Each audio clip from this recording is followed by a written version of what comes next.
rain poured relentlessly, turning the quiet neighborhood into a watery maze. James pulled his coat tighter around himself, hurrying home after a long day at work. As he stepped over a flooded gutter, something caught his eye, a small, drenched creature struggling against the current. Without thinking, James knelt down and scooped it up.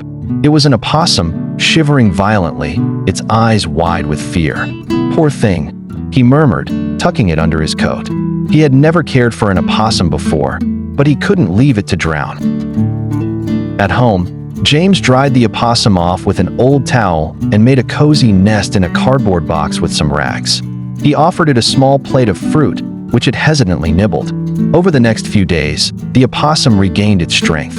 It wasn't particularly affectionate, but it tolerated James's presence, watching him with curious black eyes.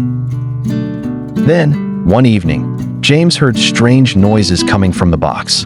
He rushed over and froze. Tiny, pink, wriggling creatures clung to the opossum's belly. His eyes widened in shock.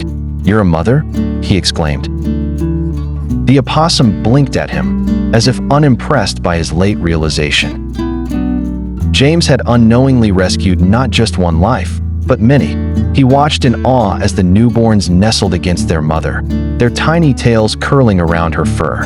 The sight filled him with an unexpected warmth.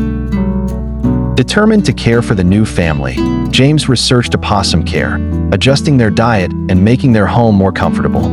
Over time, he grew attached to the mother and her growing babies, marveling at how they clung to her back as she moved around his living room. Months later, when the young possums were strong enough, James took them to a wildlife rehabilitation center. As he released them into a safe enclosure, the mother opossum turned back one last time, staring at him before scurrying away. James smiled, feeling a mix of sadness and fulfillment. He had started with an act of kindness and ended up with an unforgettable experience, a family he never expected.